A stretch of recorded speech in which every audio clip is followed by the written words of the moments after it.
Welcome back to my channel, Cerita Roman. Selamat membaca. Jangan lupa like, komen, share, dan subscribe.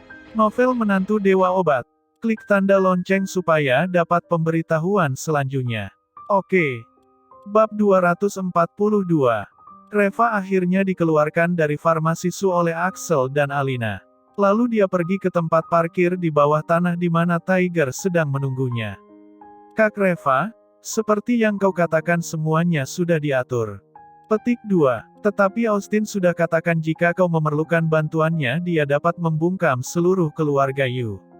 Tiger berbisik. Reva mengibaskan tangannya dan berkata, tolong ucapkan terima kasihku kepada Austin dan katakan padanya bahwa aku akan menyelesaikan masalah ini sendiri.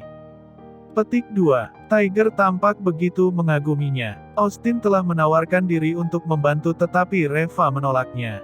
Ini adalah kepercayaan diri dia yang sebenarnya. Tetapi saat memikirkan rencana Reva itu Tiger juga merasa sangat gembira. Jika masalah malam ini sukses, tidak hanya Reva saja tetapi dia juga pasti ikut bangkit kembali.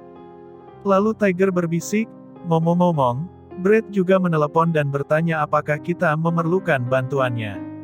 Reva terkekeh dan berkata, sampaikan juga terima kasihku kepadanya dan katakan padanya bahwa dia dapat mengirimkan beberapa orang untuk menonton pertunjukan malam ini. Petik 2. Tiger langsung mengangguk, paham. Setelah keluar dari farmasi Su, Reva tidak pergi bekerja.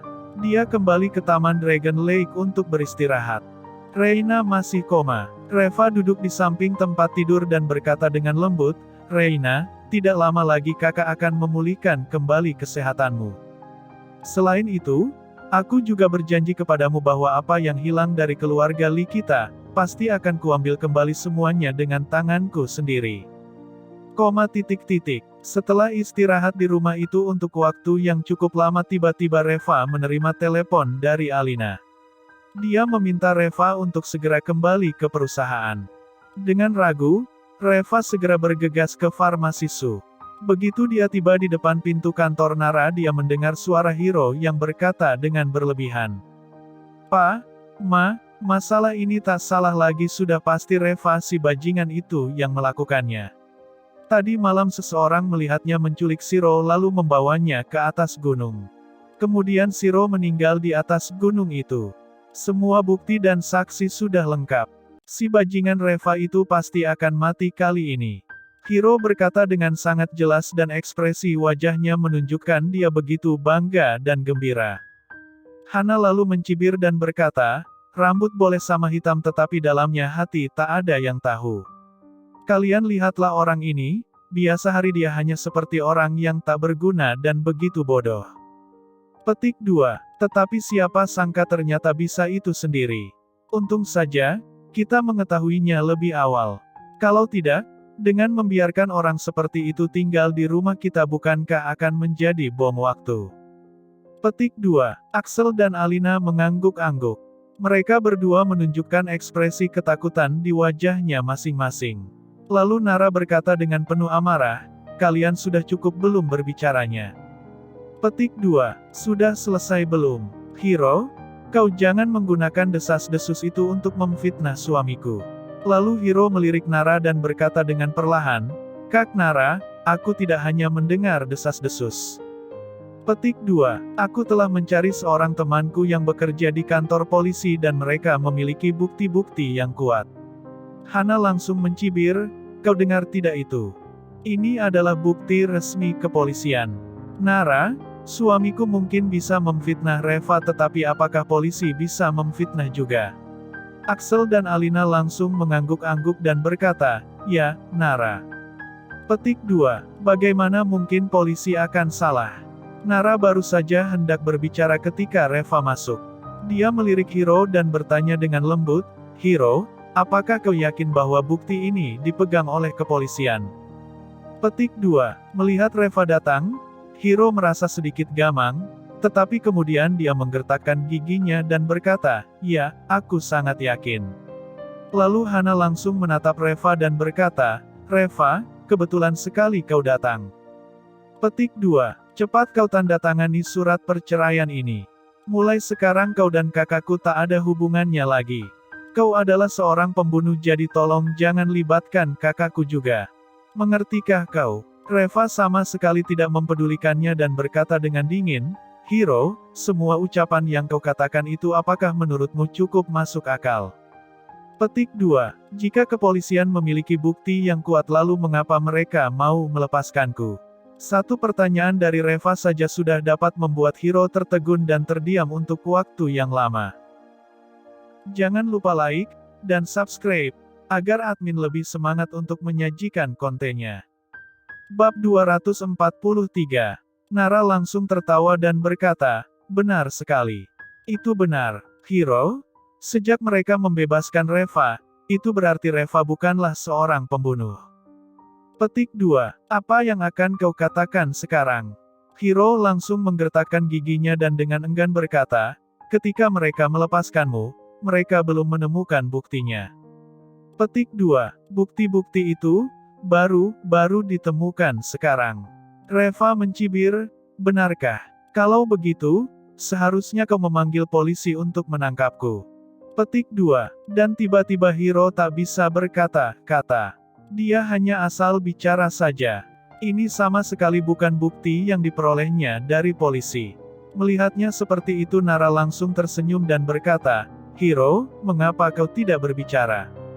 Petik 2. Jika kau memiliki buktinya, panggil saja polisi. Kenapa? Kau tidak berani mengakui kebohongan yang kau karang sendiri.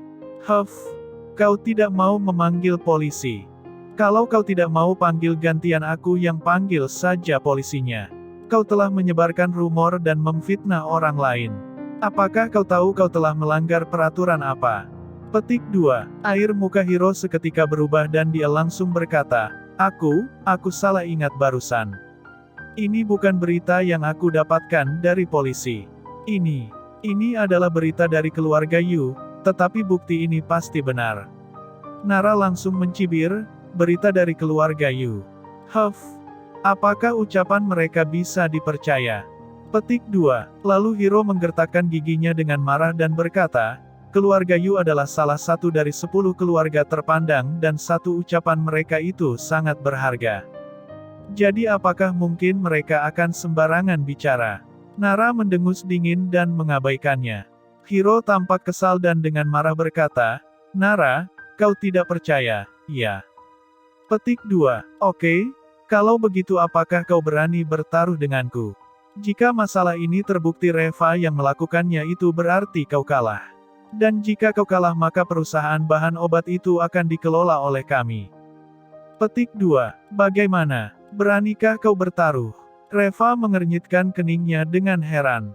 Ujung-ujungnya Hiro hanya menginginkan perusahaan bahan obat itu. Nara yang sedang sangat marah itu lalu berkata, mengapa tidak berani? Hiro, ku beritahu ya. Jika benar Reva yang melakukannya jangankan perusahaan bahan obat, perusahaan farmasi Su pun kuberikan kepadamu. Petik 2. Reva menatap Nara dengan hati yang penuh kehangatan. Pada saat yang paling kritis, Nara selalu berada di pihaknya dan mendukungnya dengan sepenuh hati. Hiro tampak sangat gembira dan langsung merasa bahwa dia pasti akan menang. Dan bersamaan dengan itu tiba-tiba Reva bertanya balik, Hiro, lalu bagaimana jika kau kalah? Petik 2. Hiro mencibir, aku akan kalah. Reva, karena kau ingin bertaruh maka kau harus mengatakannya dengan jelas. Kau tidak mengatakan apa yang akan kau lakukan jika kau kalah, jadi atas dasar apa kau mengajak orang bertaruh denganmu?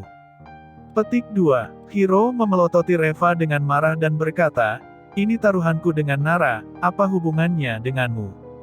Reva, dia adalah istriku tentu saja aku tidak mungkin mau melihatnya ditipu.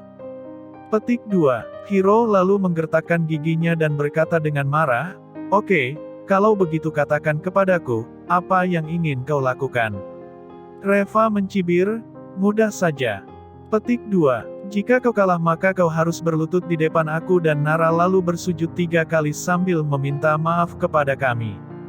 Hana langsung berkata, dasar brengsek, Reva kau menghina orang. Petik 2. Reva langsung menggebrak meja dan memaki, suamimu akan mengambil perusahaan bahan obat senilai puluhan juta dolar hanya dalam satu kalimat tetapi dia sendiri tak memiliki apapun yang bisa dipertaruhkan. Siapa yang menghina siapa sekarang? Hana, apa kau benar-benar mengira orang lain itu semuanya bodoh? Hanya dengan satu kata saja kau sudah ingin mengambil perusahaan bahan obat itu. Petik 2. Hana langsung terkejut. Dia belum pernah melihat Reva menjadi semarah ini sebelumnya. Hiro buru-buru melambaikan tangannya untuk menghentikan Hana lalu dengan senyum puas dia berpikir apa susahnya bersujud. Dia sangat percaya diri bahwa dia bisa membuktikan bahwa Reva adalah pembunuhnya. Oleh karena itu dia benar-benar merasa bahwa dia pasti akan menang tanpa perlu melakukan apapun. Oke, kalau begitu ditetapkan seperti itu saja. Dan kebetulan Papa dan Mama juga hadiri di sini jadi biarkan mereka menjadi saksi saja, bagaimana? Petik 2. Hiro mencibir. Axel dan Alina saling menatap dan mengangguk dengan perlahan. Lalu Nara berkata dengan dingin, Hiro, kau ingat dengan apa yang kau katakan hari ini? Petik 2. Hiro dengan senang berkata, aku tidak akan ingkar janji. Apa yang telah aku ucapkan pasti akan aku penuhi. Dan sayangnya aku tidak ditakdirkan untuk kalah. Petik 2. Jangan lupa like, dan subscribe, agar admin lebih semangat untuk menyajikan kontennya. Bab 244. Pada pukul 6 sore, dengan terengah-engah Tiger pergi ke Taman Dragon Lake. Tuan Lee, semuanya sudah siap. Sudah boleh bertindak. Petik 2. Tiger tidak bisa menyembunyikan kegembiraan di wajahnya. Dia tahu bahwa setelah kejadian malam ini reputasi Reva pasti akan langsung berada di atas dari 10 keluarga terpandang itu. Dan ini juga merupakan kesempatan baginya untuk bangkit. Lalu Reva mengangguk dan dengan tenang berdiri kemudian mengenakan pakaian yang telah disiapkan dan berjalan ke depan pintu. Di luar kompleks Taman Dragon Lake terlihat puluhan kendaraan yang sedang menunggu. Mereka semua adalah anak buah Tiger. Malam ini mereka semua akan menyaksikan bagaimana Reva menekan dan menginjak ke-10 keluarga terpandang itu. Pukul 7 malam, Hiro mengantar keluarga Su sampai ke depan halaman keluarga Yu. Saat tiba di sini mereka semua terkejut dengan pemandangan yang ada di sini. Halaman keluarga Yu dibangun di pinggiran utara kota Carson, berada di tengah lereng gunung yang indah. Di lereng gunung ada sebuah danau yang tidak terlalu besar tetapi lingkungannya sangat indah dan kebetulan berada di dalam halaman rumah keluarga Yu. Luas rumah keluarga Yu sekitar 100 hektar dan memiliki dekorasi sederhana tetapi terlihat elegan. Tempat parkirnya yang berada di luar halaman sudah dipenuhi dengan ratusan mobil yang diparkir di sana. Dan semuanya adalah mobil mewah. Mobil yang Hiro bawa adalah mobil Panamera dari perusahaan bahan obat tetapi di sini mobil itu tak ada apa-apanya sama sekali. Kenapa ada begitu banyak mobil mewah di sini? Apakah keluarga Yu begitu kaya? Alina bertanya dengan suara kecil. Lalu Hiro berkata sambil tersenyum, bukan keluarga Yu yang kaya tetapi mobil ini semuanya milik 10 keluarga terpandang. Petik 2. Malam ini, para kepala keluarga dari 10 keluarga terpandang akan datang ke sini. Alina langsung terkejut dan berkata, apakah kepala keluarga dari 10 keluarga terpandang itu sudah tiba semua? Petik 2. Apakah mereka benar-benar menganggap serius kasus ini? Hiro, 10 keluarga terpandang ini pada dasarnya mereka sangat kompak.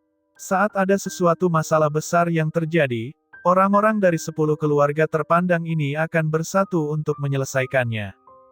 Petik 2. Shiro adalah mantan pewaris utama keluarga Yu dan memiliki status yang tinggi di dalam keluarga Yu.